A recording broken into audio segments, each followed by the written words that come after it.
우리 디모데 후서의 주제를 한번 외쳐보겠습니다. 은혜 안에 강하라. 우리 한 번 더 해볼까요? 은혜 안에 강하라. 우리 모두에게는 인정받고 싶은 욕구가 있습니다.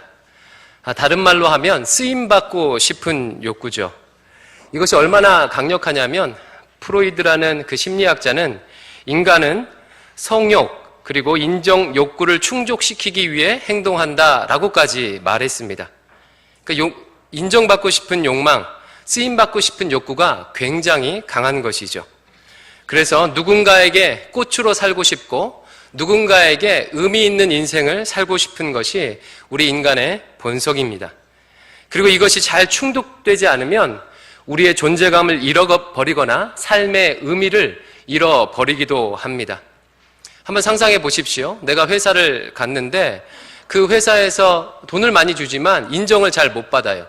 그리고 매일매일 내가 이 회사에 쓸모있는 존재인지가 의심되는 상황이 펼쳐진다면 회사 생활이 얼마나 힘들겠습니까? 실제로 과거 IMF 때 구조조정을 할 때 이런 일들이 회사에서 많이 있었다고 합니다. 그 명예퇴직 신청을 받았는데 그 신청을 안 해요. 그러면 제거하려고 하는, 내보내려고 하는 그 사람에게 업무를 하루아침에 주지 않는 겁니다. 근데 아침에 출근했는데 일을 해야 되는데 할 일이 없는 거예요. 월급은 나오지만 일이 없습니다. 얼마나 버틸 수 있을까요? 한번 상상해 보십시오. 내가 회사를 다니고 있는데 월급은 줘요. 근데 일이 없어요. 그러니까 쓸모없는 인간이라고 그렇게 간접적으로 지속적으로 표현하게 되면 웬만한 강심장은요, 오래 버틸 수가 없는 거죠. 저는 이와 같은 인간의 욕망, 인정받고 싶은 마음, 쓰임받고 싶은 마음이 바로 하나님께서 우리를 창조해 주셨다는 경험적 증거 중 하나라고 그렇게 생각합니다. 이 땅의 모든 만들어진 것들은요, 목적이 있습니다. 다시 말하면 쓸 이유가 있다는 거죠. 하다못해 우리가 심심해서 만드는 종이 접기까지도 그 이유가 있는 거죠. 왜 만들었어요? 심심해서 그 무료함을 달래기 위해서 종이 접기도 합니다. 그러니까 이 땅에 있는 모든 것들, 만들어진 모든 것들은요, 그 만들어진 이유, 목적이 있는 것이죠. 근데 성경은 우리가 바로 하나님에 의해서 만들어졌다. 하나님께서 우리를 창조하셨다고 말합니다. 그러니까 이 문맥에 따르면 하나님께서 우리를 어떤 목적을 가지고 이유를 가지고 만드셨다는 거예요. 그래서 창조된 인간은 태어날 때부터 그렇게 쓰임받고 싶은, 그렇게 인정받고 싶은 마음이 있는 것입니다. 그런데 구원받기 전에는요, 주님을 만나기 전에는 그 인정의 대상이 자기 자신이거나 아니면 가족이거나 일이거나 뭐 이런 것에 두는 거죠. 하지만 어느 날 예수님을 만나고 자신이 피조물임을 깨닫게 되고 하나님께서 나의 왕이시며 주인이시며 창조자이심을 깨닫게 되면 그 쓰임받고 싶은 마음의 근원이 바로 하나님께로부터 왔다는 것을 알게 됩니다. 그리고 그때부터는 참된 인정을 추구하며 살게 되죠. 즉, 다시 말해서 하나님 앞에 쓰임받고 싶다. 하나님의 창조의 목적에 맞게 살고 싶다. 하나님께 인정받고 싶다라고 하는 그런 강렬한 열망에 사로잡히게 됩니다. 그래서 이것이 구원받은 증거 중에 하나라고 생각됩니다. 구원받았는지 안 받았는지 우리가 잘 알 수 없잖아요. 결국은 그 나무가 어떤 나무인지 알 수 있는 방법은 열매를 보는 것인데 그 열매 중에 하나가 뭐냐면 바로 이와 같은 것이에요. 예수님을 믿지 않는 사람들은, 하나님을 믿지 않는 사람들은 하나님께 쓰임받고 싶다, 하나님의 인정을 받고 싶다라는 욕망이 있을 수가 없습니다. 하지만 구원받은 신자는, 하나님의 자녀는, 하나님을 왕으로 창조주로 모시는 사람은요, 하나님 앞에 쓰임받고 싶다, 하나님께 인정을 받고 싶다, 창조의 목적에 합당한 삶을 살고 싶다라는 그런 소망과 열망이 있는 것입니다. 이런 차원에서 저와 여러분 모두 이렇게 하나님 앞에 쓰임받고 싶다는 마음이 있는 줄 믿습니다. 그러시죠? 그렇다면 어떻게 하면 우리가 하나님 앞에 쓰임을 받을 수가 있습니까? 오늘 본문에는요, 어떤 사람이 하나님께 쓰임 받을 수 있는지, 어떤 사람을 하나님께서 사용하시는지에 대해서 잘 나와 있어요. 비유를 들어서 설명하고 있는데 굉장히 관심이 가죠. 여기 계신 모든 분들이 이렇게 태어난 내 인생이 허무하게 썩어질 것을 위해서 쓰임받다가 죽길 원하는 사람 없습니다. 주님을 영접한 사람은 정말 진심으로 하나님, 제가 부족하고 연약하지만 하나님 앞에 내 인생이 쓰임받고 싶습니다라는 그런 소망함이 있어요. 그러면 하나님께서 어떤 사람을 쓰시냐는 거예요. 20절과 21절인데 20절 말씀을 우리 한 번 더 읽어보겠습니다. 20절입니다. 시작. 큰 집에는 금그릇과 나무 그릇과 질그릇도 있어 귀하게 쓰인 것도 있고 천하게 쓰는 것도 있나니. 지금 사도 바울이 그 비유를 들고 있어요. 어떤 집의 비유를 드는데 큰 집이 있대요. 한국에서 큰 집은 어떤 집입니까? 속어로 큰 집 다녀왔다 그러면 감옥 갔다 왔다 이런 표현인데, 여기서 말하는 거는요, 잘 사는 집이에요. 아주 큰 집, 잘 사는 집에 그릇들이 있는데 귀 쓰는 금그릇, 은그릇들이 있고, 그리고 나무그릇, 질그릇들이 있대요. 근데 금그릇, 은그릇은 귀 쓰는 그릇이고, 나무그릇, 질그릇은요 천하게 쓰는 그런 그릇이죠. 큰 집에 금그릇, 은그릇과 같은 귀 쓰는 그릇도 있고, 그리고 나무그릇, 질그릇 같은 천하게 쓰인 그릇도 있다라고 얘기합니다. 그러면서 21절에 귀 쓰는 금그릇, 은그릇과 같은 귀 쓰임받는 그릇이 되는 방법에 대해서 기술하고 있는데 21절을 읽어보겠습니다. 21절이에요. 시작. 그러므로 누구든지 이런 것에서 자기를 깨끗하게 하면 귀 쓰는 그릇이 되어 거룩하고 주인의 쓰심에 합당하며 모든 선한 일에 준비함이 되리라. 아멘. 비유가 어렵지 않죠.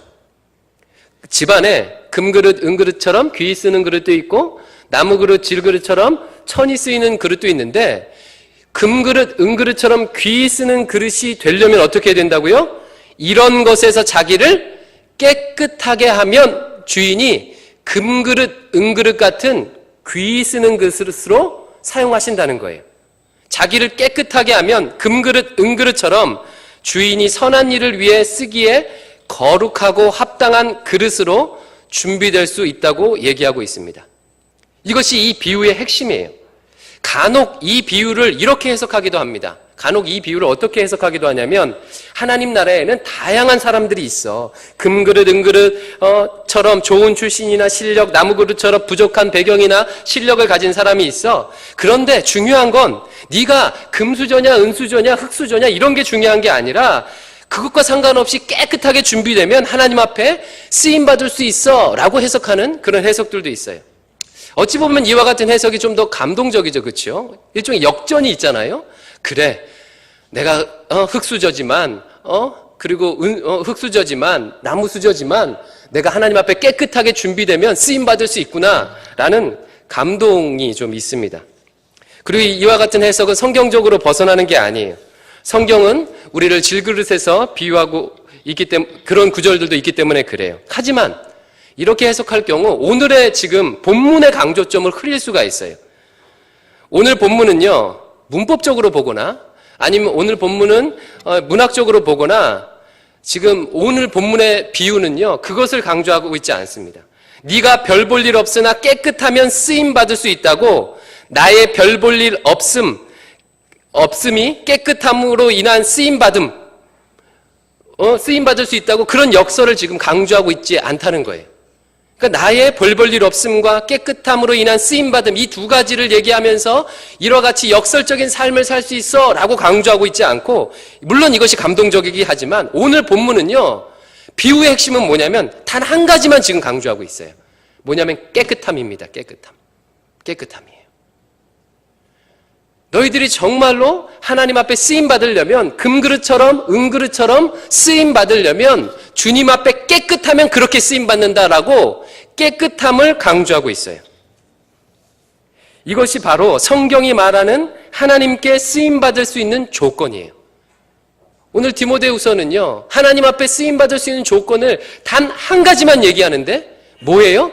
깨끗함이에요. 깨끗함. 그렇다면 이 깨끗함이라는 것이 무슨 뜻인지 한번 살펴볼게요. 오늘 본문은요 이 깨끗함을 다른 단어로도 표현하고 있습니다.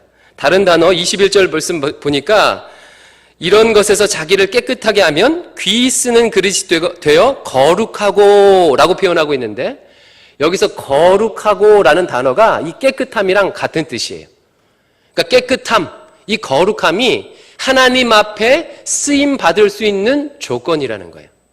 그래서 누군가 이렇게 물어봐요. 야, 교회 다니고 너 이렇게 하나님을 위해서 열심히 일하는데 도대체 하나님은 어떤 사람을 쓰시냐라고 물어보면 좀 길게 얘기하면 오늘 본문 20절, 21절을 길게 얘기하면 되고 짧게 얘기하면 어떻게 해요?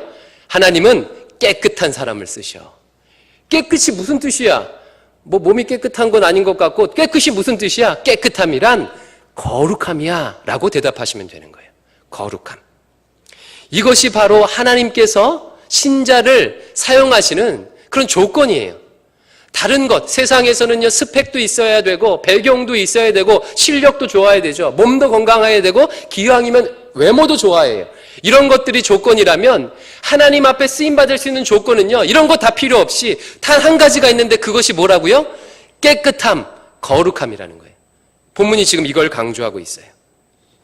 그러면 조금 더 나아가서, 한 걸음 더 들어가서, 거룩함이 무슨 뜻이냐, 깨끗함이 무슨 뜻이냐 살펴봐야 되겠죠. 거두절미하고요. 이 거룩함은요. 구별됨입니다. 구별됨. 그러니까 따로 띄어놓았다라는 뜻을 가지고 있어요. 구별되었다라는 뜻을 가지고 있어요. 그러니까 강에서 사금을 캐치는 분들이 이제 있잖아요. 여러분 우리가 직접 해보지는 않았지만 영화나 다큐멘터리나 매스미디어를 통해서 가끔씩 보게 되는데 사금을 캘 때 어떻게 합니까? 그 사금 캐는 그 망에다가 이렇게 돌을 이렇게 한 무더기 해서 막 이렇게 걸러요. 그러면서 이렇게 보는 거죠. 그러다가 어떻게 해요? 귀한 금덩이가 조그만 금이 보이면요. 다른 건 다 버리고 그 금만 따로 띄어서 구별하죠. 이와 같은 거예요. 거룩함이라는 것은요. 세상에서 나를 따로 구별됐다는 거예요. 구별되었다. 농부가 과일을 이렇게 수확을 할 때 썩은 과일 그리고 익은 과일, 큰 과일, 작은 과일들이 있잖아요. 그거 다 이제 수확을 했어요. 그 중에서 상품 가치가 있는 것을 따로 떼어서 구별한 것. 이와 마찬가지로 타락한 세상으로부터 따로 띄어져서 구별된 것이 바로 거룩함이라는 거예요. 거룩함. 거룩함. 그렇게 어렵지 않죠. 거룩함. 구별되었기 때문에 따라서 신자는요. 세상 속에서 구별되었기 때문에 구별되었는지 아닌지 눈으로 보이겠습니까? 안 보이겠습니까? 보이게 됩니다. 보이게 돼요. 그러니까 진짜 내가 거룩한 삶을 살고 있다면 직장 생활을 할 때, 가정 생활을 할 때, 이 땅에서 살아갈 때 그 사람이 구별돼 보이는 거예요.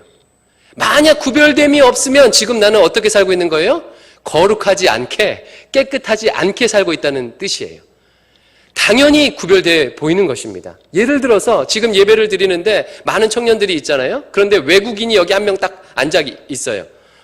그 외모가 다른 서양인이나 아니면 아프리카 사람들이 여기 앉아 있어요. 그러면 말을 하지 않아도 딱 구별돼 보입니까? 안 보입니까? 구별돼 보여요. 그냥 보이는 거예요. 그래서 신자가 정말 구별된 삶, 거룩한 삶을 살고 있다면 그러면요. 그가 나는 크리스찬이야라고 이렇게 명찰을 붙여놓지 않아도 딱 보이게 돼 있죠. 자, 그러면 무엇으로부터 구별되어야 하는지 조금 더 한 걸음 더 들어가서 살펴볼게요. 21절 말씀 보니까 뭐라고 나와 있냐면 그러므로 누구든지 이런 것에서 자기를 깨끗하게 하면 하고 지금 대명사로 설명하고 있어요. 무엇으로부터 구별되어야 된다고요? 이런 것으로부터 깨끗해야 된다. 이런 것으로부터 구별되어야 된다라고 설명하고 있습니다. 이런 것이에요. 이런 것. 그럼 도대체 이런 것이 뭡니까? 이런 것으로부터 따로 띄어져야 돼요. 이런 것으로부터 구별돼야 돼요. 그러면 이런 것이 뭐냐? 두 가지 의미를 갖고 있습니다. 첫 번째 의미는 지금 앞에 나온 문맥을 받아요. 당연하죠. 그렇죠? 당연하죠. 문법적으로 당연하죠. 이런 것 하면 앞에서 얘기한 것이에요. 앞에서 얘기한 게 무엇입니까? 우리 지난주에 분별력 하면서 이 말씀을 주의했잖아요. 비진리, 진리가 아닌 것들. 16절 말씀 보면 뭐라고 얘기해요? 망령되고 헛된 말. 이 망령되고 헛된 말, 이 비진리들로부터 자신을 깨끗하게 하면, 구별되게 하면 이란 그런 말입니다. 오늘 우리 식으로 따지면요. 세상의 가치, 세상의 철학, 세상의 추구함으로부터 구별되어야 한다라고 하는 말이에요. 비록 우리는 이 땅, 이 세상 속에서 살아가지만 세상이 물결이 나를 침노하지 못하도록 그 세상의 물결이, 세상의 철학이, 세상의 가치가 나를 침노하지 못하도록 구별되는 것이 바로 거룩함이라는 거예요. 그게 깨끗함이라는 거예요. 그렇게 하라는 거예요. 그래야 쓰임받을 수 있다는 것입니다. 제가 비유를 자주 들었죠. 그 잠수함 비유 들었잖아요. 이 바닷속이 세상이라면 우리는 잠수함 같은 삶을 살아야 한다는 거예요. 비록 세상 속에서, 물 속에서 잠수함이 다니지만 그 물이 잠수함 안에 들어올 수 있습니까? 없습니까? 들어올 수 없습니다. 그 잠수함이 바닷물을 유유히 그렇게 헤치며 나아가는 것처럼 비록 우리도 세상이라는 물결 안에서 살아가지만 잠수함처럼 세상의 물결이 우리 안에 들어오지 못하도록 구별된 삶을 살아야 한다는 거예요. 그것이 거룩함이고 그렇게 거룩할 때 하나님 앞에 쓰임받을 수 있다는 것입니다. 근데 여러분, 이게 말이 쉽지 실제로 살아보면 이게 쉽습니까? 안 쉽습니까? 안 쉬워요. 안 쉬워요. 안 쉬워요. 정말 안 쉽습니다. 저는 세속적인 직업을, 제가 표현이 좀 그런데 이런 직업을 가지고 있지 않고 이 목회만 하잖아요. 교회 안에서. 저희가 만나는 사람들은 거의 믿는 사람이에요. 예전에 캠퍼스 선교할 때는 그래도 불신자들 많이 만났지만 지금 거의 믿는 사람들하고 살고 있어요. 그럼에도 불구하고 이 세상의 물결, 세상의 그 철학들이요, 얼마나 유혹이 심한지 몰라요. 우리는 세상을 떠나서 살 수가 없습니다. 살 수가 없죠. 세상 안에서 살아야 돼요. 그리고 주님께서는요, 그걸 원하셔요. 주님께서 우리에게 세상의 빛과 소금이 되라고 하셨지 교회의 빛과 소금이 되라고 하지 않으셨어요. 우리가 활동하고 우리가 살아가야 할 곳은요, 세상입니다. 하지만 그럼에도 불구하고 어떻게 살아라는 거예요? 구별되게, 그 세상의 물결이 나라는 잠수함 안에 들어오지 못하도록 그렇게 살아야 된다는 거예요. 여러분, 이게 어떻게 가능해요? 어떻게 해요? 쉽지가 않죠. 쉽지가 않죠. 근데 한번 잠수함의 비유를 들어 생각해 볼게요. 잠수함 안에 세상의 물이 들여오지 않는 방법은 뭘까요? 1번, 물이 들어오면 계속해서 퍼낸다. 2번, 물이 들어오지 않도록 튼튼하게 만든다. 어떻게 해야 됩니까? 튼튼하게 만드는 거예요. 이것이 비결이에요. 물이 들어오는 것을 퍼내는 것은 한도 끝도 없습니다. 한도 끝도 없어요. 결국은 뭐냐면요, 이 세상의 물결에 휩쓸리지 아니하려면 참된 진리가 나를 다스리도록, 마치 잠수함 자체를 튼튼하게 만드는 것처럼 하나님의 말씀이 나를 다스리도록 하나님의 말씀으로 내가 온전히 무장할 때 세상의 그 유혹에, 세상의 철학에, 세상의 가치에 넘어지지 않는 것이죠. 말씀의 사람이 되는 것입니다. 말씀의 사람이 되는 거예요. 심리학자들이 이런 말을 하더라고요. 우리는 생각과 마음의 지배를 받는다. 그러니까 우리는 어떻게 살아가냐면 우리가 생각하는 대로, 또 우리의 마음에 느끼는 대로 우리의 손과 발이 움직인다는 거예요. 그러니까 우리의 모든 행위는요, 생각과 마음의 지배를 받는데요. 그런데 이 생각과 마음은요, 보고 듣는 것에 의해서 형성된다고 그렇게 말합니다. 무엇을 보느냐, 무엇을 듣느냐에 따라서 우리의 생각과 우리의 마음이 좌지우지 된대요. 따라서 우리가 말씀의 사람이 되기 위해서, 우리의 잠수함을 튼튼하게 하기 위해서 방법은 뭐예요? 하나님의 말씀을 보고 듣는 거예요. 보고 듣는 거예요. 하나님의 말씀을 보고 듣는 것과 세상의 철학과 세상의 욕망을 보고 듣는 것, 이 사이에서 세상의 욕망을 보고 듣는 것이 더 많다면 나도 모르게 세상적인 가치관, 그리고 세상을 사모하는 그런 마음이 생겨서 세상의 물결이 들어올 수밖에 없죠. 유치하지만 비유를 들자면 이런 거예요. 매일 스마트폰을 보는 시간이 그리스도를 의식하고 또 기도하며 말씀 보는 시간보다 더 많다면 그러면 어떻습니까? 스마트폰의 지배를 받고 살아갈 수밖에 없습니다. 그저께 우리 최영수 목사님이 금요기도 때 오셔서 말씀해 주셨던 것처럼 주님은 나의 목자시니 내게 부족함이 없으리로다. 주님께서 나를 푸른 초장과 쉴만한 물가로 인도하시는도다의 삶이 아니라 스마트폰은 나의 목자시니 내가 부족함이 없으리로다. 스마트폰이 나를 푸른 초장과 쉴만한 물가로 인도하시는도다. 내가 사망의 음침한 골짜기로 다닐지라도 외로울 때도 주의 지팡이와 막대기가 아니라 스마트폰이 나를 안위하시나이다. 심심하지 않나이다. 이런 삶을 살 수밖에 없다는 거예요. 제가 왜 특별히 꼭 집어서 스마트폰을 얘기하냐면 그냥 여러 가지 것들 중에서 스마트폰에 비유 들기가 쉬워서가 아니라 그 영향력이 너무 크기 때문에 그래요. 여러분 느끼시잖아요. 지금 청년 사역자들 청년 사역자들뿐만 아니에요. 심리학자들이나 많은 사람들, 심지어 물건 파는 사람들까지도 이 스마트폰의 영향력이 얼마나 센지에 대해서 지금 절감하고 있습니다. 청년 사역의 그 전과 후를 비교할 때요, 스마트폰의 전과 후로 비교를 해요. 스마트폰 이전 청년 사역과 스마트폰 이후의 청년 사역. 엄청난 영향을 지금 미치고 있어요. 조금 마음이 그렇겠지만 제가 청년들에게 선언합니다. 스마트폰에 중독되어 있으면 구별된 삶을 살 수 없습니다. 다시 말하면 하나님 앞에 쓰임받을 수 없습니다. 절대 없습니다. 이런 것에서 깨끗하지 않으면, 구별되지 않으면 하나님 앞에 쓰임받을 생각을 하지 마셔야 돼요. 그래서 자기 자신이 깊이 돌아보셔야 합니다. 나는 지금 스마트폰에 중독인가 아닌가. 여러 가지 지표들이 막 인터넷 보면 있더라고요. 뭐 예를 들면 이런 거예요. 내가 이제 공부를 하고 있는데, 공부에 집중하고 있는데 갑자기 스마트폰에서 카톡 그래요. 그런데 공부를 하다가 봐요. 확인하고 또 놓고 막 공부를 하다가 카톡 그럼 또 보고 이러면 중독이라는 거예요. 그러니까 한 가지 일에 1시간, 2시간 집중할 수 없고 스마트폰이 울리기만 하면 그걸 보고요. 카톡하고 울리지 않아도 막 공부를 하다가 갑자기 스마트폰이 보이면 갑자기 또 꺼내서 이렇게 눌러서 이렇게 막 검색하다가 이러면 안 되지 하고 이렇게. 이게 지금 중독이라는 거예요. 옆 사람과 대화하다가 잘 얘기하고 있다가 스마트폰이 디디익하면 나도 모르게 스마트폰을 보고 또 얘기하고 이러는 게 중독이라는 거예요. 이렇게 따질 때 지금 여기서 중독을 벗어날 사람이 별로 없는 것 같아. 근데 한번 상식적으로 생각해 보십시오. 내가 누구가 얘기하고 있는데 제가 여러분하고 얘기하는데 스마트폰이 온다고 제가 스마트폰을 자꾸 봐봐요. 그럼 여러분 기분 나쁘시겠습니까? 안 나쁘시겠습니까? 기분 나쁘죠. 그건 상대방에 대한 예의가 아니에요. 이와 같이 스마트폰에 중독된 사람은요, 하나님 앞에 쓰임받을 수 없습니다. 이런 사람은 회사에서도 안 써요, 회사에서도. 여러분이, 그 인사 담당자라면요, 스마트폰에 일에 집중하지 못하고 스마트폰이 조금만 눌려도 반응하는 사람을 회사에서 쓰겠습니까? 안 쓰죠. 세상에서도 하나님 나라에서도요, 쓰임받을 수 없습니다.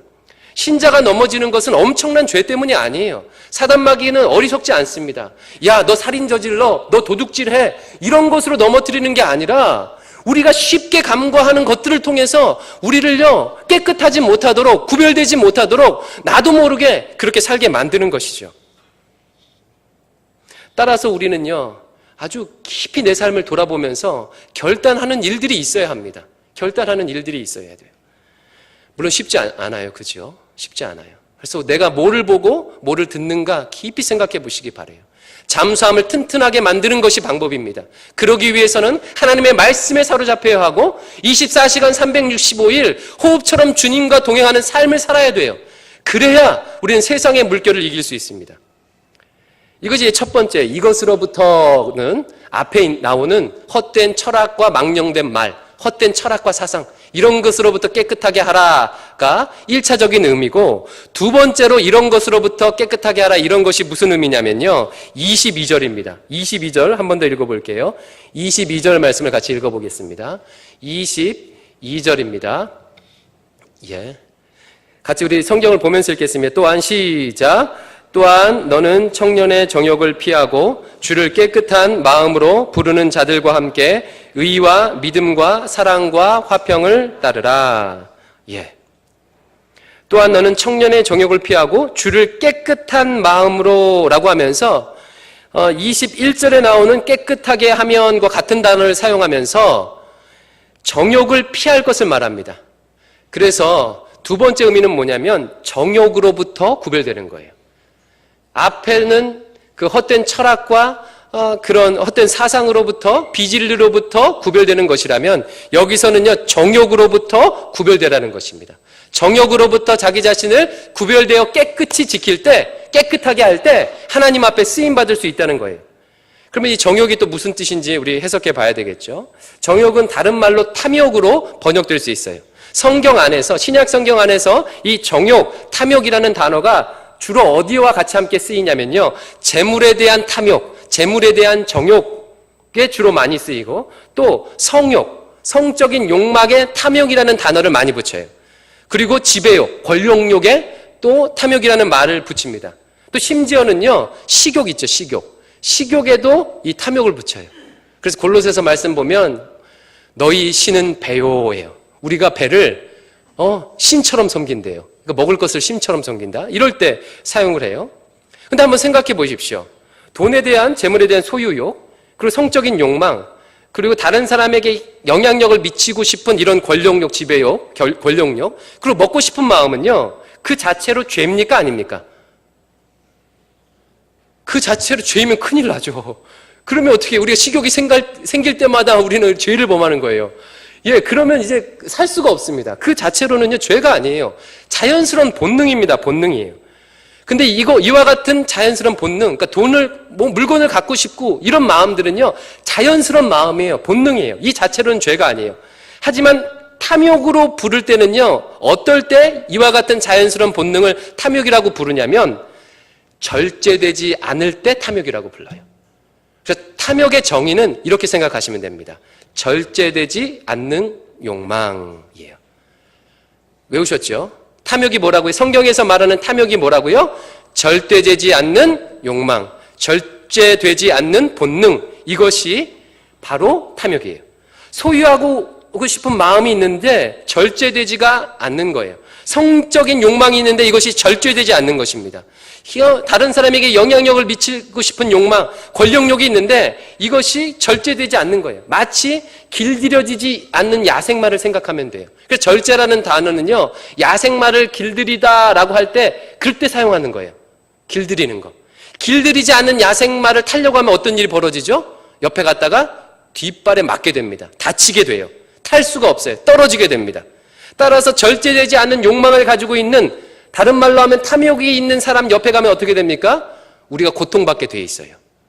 절대되지 않는 소유욕, 재물에 대한 욕망이 있는 사람이 우리 가족 구성원이야. 그러면 가족들 안에 엄청난 갈등이 일어납니다. 절대되지 않는 성욕을 가지고 있는 사람이 우리 직장 상사야. 그러면 그 부하 직원들에게 끔찍한 일들이 벌어지게 되는 거죠. 절제되지 않는 욕망을 가지고 있는, 권력욕을 가지고 있는 사람이 나라의 지도자예요. 그러면 그로 인해서 독재가 탄생하게 되는 것이죠. 바로 이와 같은 절대되지 않는 욕망으로부터, 정욕으로부터 우리가 깨끗해야 된다는 거예요. 구별돼야 된다는 거예요. 다시 말하면 욕망을 절제해야 된다는 것입니다. 하나님은요, 우리에게 이와 같은 본능을 가지도록 창조하셨어요. 하지만 그 본능을 주신 하나님께서는요, 그 본능뿐만 아니라 그것을 다스릴 수 있는 의지와 그 욕망의 기준을 우리에게 허락하셨습니다. 그러니까 본능만 만들어 놓은 것이 아니라 그 욕망을 다스릴 수 있는 의지도 우리에게 주셨어요. 예를 들면, 여러분 지금 배고프신 분이 계실 수도 있어요. 오늘 너무 급하게 예배를 오다 보니까 너무 배고파. 그러면 지금 예배 시간에 앉아있다가 배고프죠. 이 식욕이 생겨요. 근데 식욕이 지금 생긴다고 갑자기 식욕이 생기네? 너무 먹고 싶어. 벌떡 일어나서 식당 가시는 분 계십니까? 없어요. 적어도 한 30분을 1시간은 참겠다는 의지가 나를 다스릴 수 있는 거예요. 그렇잖아요. 이와 같은 의지를 하나님께서 주셨어요. 여러분, 어떤 물건이 갖고 싶다고 해서 무조건 덥석덥석 그렇게 가져오시는 분이 계십니까? 사회적으로 처벌받기 때문에도 그렇지만 우리가 그런 의지가 있어요. 그 소유욕을, 그런 식욕을, 성욕을 절제할 수 있는 의지를 주셨어요. 근데 문제는요, 그런 의지가 어떤 연유에선가 그 의지가 너무 약하게 되는 거예요. 약하게. 그 의지를 상실해버리는 거죠. 뿐만 아니라 하나님께서는요, 그 본능이, 그 욕망이 어느 정도까지 해야 되는지 기준도 제시해 주셨어요. 그렇죠. 예를 들면 재물에 대한 욕망을, 기준이, 성경이 말하는 기준이 뭐죠? 우리가 잘 아는 주기도문 외우잖아요. 주기도문. 하나님 우리에게 일용할 양식을 주시옵소서예요. 일용할 양식. 그러면 목사님 다 하루 벌어 하루 살라는 얘기예요? 이게 의미가 있잖아요. 일용할 양식이 무슨 의미입니까? 다 일용직 노동자 되라는 그런 의미가 아니고, 일용할 양식이라는 것은 매일매일 하나님께서 공급해 주시는 힘으로 살 만큼이에요. 다시 말하면 이 재물을 하나님께서 주시는구나라는 것을 매일매일 잊지 않고 나의 노력과 나의 수고로 버는 것이 아니라 하나님께서 이 재물을 주시는 것이라는 것을 인정할 만큼이에요. 근데 돈이 너무 많다 보면 내가 잘난 줄 알아요. 그렇죠. 그리고 일용할 양식이라는 의미는 뭐냐면, 내가 오늘 하루 먹는 것에 넘쳐난 것이 있으면 다른 사람에게 그것을 나눌 수 있을 만큼, 그러니까 하나님께서 내게 부를 주셨을 때 그것을 기꺼이 다른 사람을 위해서 사용할 수 있을 만큼, 이것이 돈에 대한 욕망의 기준이에요. 그래서 하나님 앞에서 정상적으로 재물의 축복을 받는 사람은 어떤 사람이냐? 우리 다들 사실 다 이렇게 재물의 축복을 받고 싶은 사람이 많아요. 그래서 너 꿈이 뭐냐? 그럼 돈 많이 벌어서 하나님께 영광 올려드리고 싶어요. 만약 그런 분이 있다면 어떤 인격과 신앙을 가지시면 되냐면요. 그 돈이 들어와도 교만하지 아니하고 하나님이 주인이심을 깨닫고 돈의 주인이 하나님이심을 깨닫고 나는 청지기임을 깨닫고 살 만한 그런 믿음과 신앙의 인격이 있으면 하나님께서 주실 거예요. 뿐만 아니라 돈이 많이 생겼을 때 기꺼이 나의 필요한 것을 넘어서서 다른 사람을 위해서 기꺼이 유통의 삶을 살 사람들에게 하나님께서 그에게 돈을 주시죠. 이제 아셨죠, 여러분? 하나님 왜 나에게 이렇게 돈을 안 주시는지 이제 아셨죠, 그렇죠? 예. 성적으로는 어떻습니까? 그 기준이 있잖아요, 성에. 가정의 울타리 안에서, 남편과 아내 안에서. 권력은 어떻습니까? 권력력의 기준은. 로마서 말씀 보니까 모든 권세는 하나님께로부터 옴이라고 했어요. 그러니까 권력력의 기준은 모든 권위가 하나님으로부터 옴을 인정하고 하나님께서 권력의 주인이심을, 권위의 주인이심을 인정할 수 있는 만큼 이 기준이 있어요. 이 기준에 합당하게 절제할 수 있는 의지도 주님이 주셨다고요. 하지만 우리가 죄의 지배를 받을 때, 즉 자기 숭배의 지배를 받을 때 이와 같은 의지가 이 절제의 의지가 발휘되지 아니하고 탐욕 추구의 의지로 발휘되게 됩니다. 그리고 세상 문화는요, 점점점 이와 같은 절제를 어렵게 해요. 우리를 가만히 두지 않아요. 끊임없이 우리의 욕망을 자극합니다. 더 가져라, 더 즐겨라, 더 힘을 쟁취해라. TV 광고, 홈쇼핑을 한번 보시면 알잖아요. 저도 자주는 아니지만 저도 가끔 홈쇼핑 보고 지른 적이 이렇게 있어요. 한 번은 무슨 오돌토돌한 랩인데, 전 주부도 아닌데 저 그걸 보고 우리 집에 꼭 필요할 것 같아. 샀어요. 근데 결국은 못 썼어요. 결국은 좀 쓰다가. 그 보면 어떻게 해요? TV 광고를 보면요, 막 없었던 욕망이 생겨요. 꼭 필요할 것 같고, 저걸 사야 할 것 같고, 들으면 보고 싶고, 보면 만지고 싶고, 만지면 가지고 싶은 것이 우리의 욕망이고, 세상은 그 욕망을 끊임없이 자극합니다. 그러면서 어떻게 말합니까? 그 절제하지 않는 그 욕망이, 절제하지 않는 그 욕망, 그 탐욕이 당연한 거야. 당연한 거야. 이와 같이 비절제하는 욕망을 정당화시키는 말을요, 끊임없이 우리에게 만들어내죠. 그래서 불륜이나 동성 간의 성관계를 묘사하는 단어들 한번 보세요. 거기에 어떻게 막 단어를 붙입니까? 뭐를 뛰어넘는 사랑, 용기 이런 단어를 붙여가면서 그런 것들이 당연하고 오히려 좋은 것처럼 세상은 우리에게 욕망을 막 부추겨요. 그리고 그와 같이 당연한 욕망을 충족시키라고 막 얘기합니다. 그리고 그 비절제한 욕망으로 인해 당하는 피해를 자신들이 최소화시켜줄 수 있다고 그렇게 얘기하고 있어요. 그 수많은 피임약의 광고들을 한번 보세요. 그리고 비절제한 욕망을 충족시킬 때 행복해질 수 있다, 자유할 수 있다고 끊임없이 그렇게 얘기하고 있습니다. 그래서 우리 욕망을요, 엄청나게 자극하고 정당화시키고요, 그와 같은 논리를 계속해서 만들어내잖아요. 그렇죠. 광고 만드시는 분들 그렇죠. 그렇죠. 심지어는요, 세상에 없는 욕망을 만들어내기도 합니다. 세상에 없는 욕망을. 세상은요, 내 안에 원래 없었던 욕망까지 만들어내요. 예전에 기업인들이 물건을 팔 때는 사람들의 욕망을 충족시키는 물건을 만들어라 이렇게 했대요. 근데 지금은요, 그 물건을 원하도록, 그 물건을 욕망하도록 만들어라 이렇게 하는 거예요.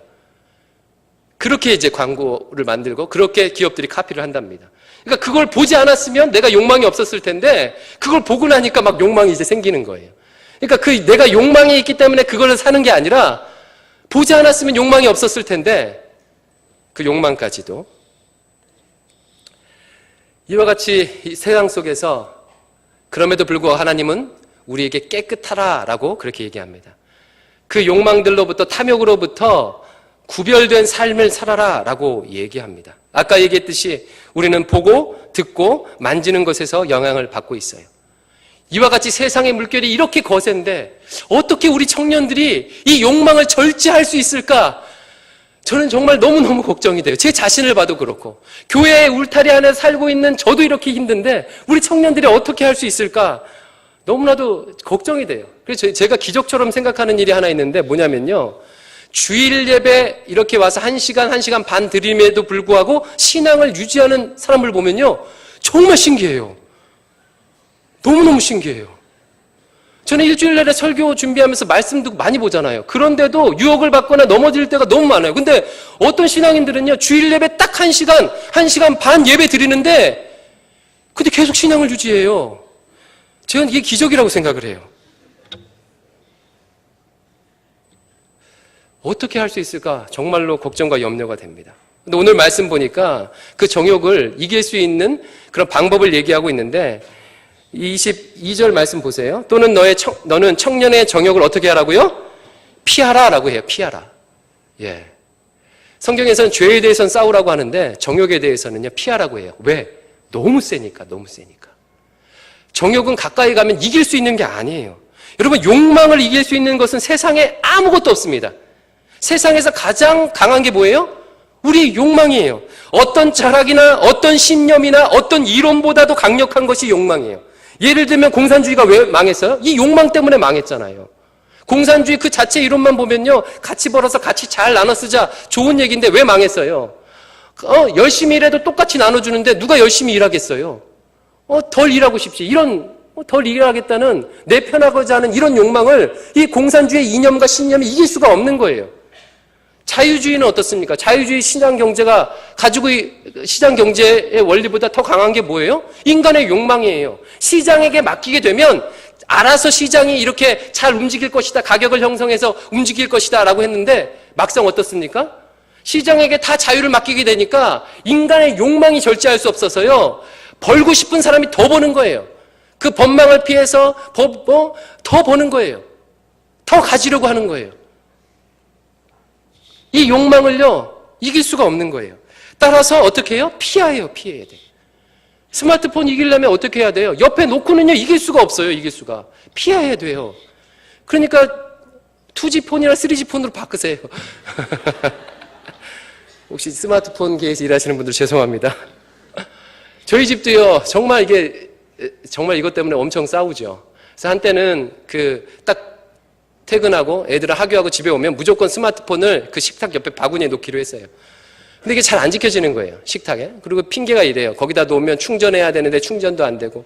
그래서 결국 올해 초에요, 저희 집 이렇게 거기다가 그 충전기 있잖아요. 여러 개 충전할 수 있는 거. 그걸 딱 하나 사놨어요. 그래서 들어오면 무조건 거기다 놓고 거기 충전기 꽂아놓고 거기다 놔야 돼.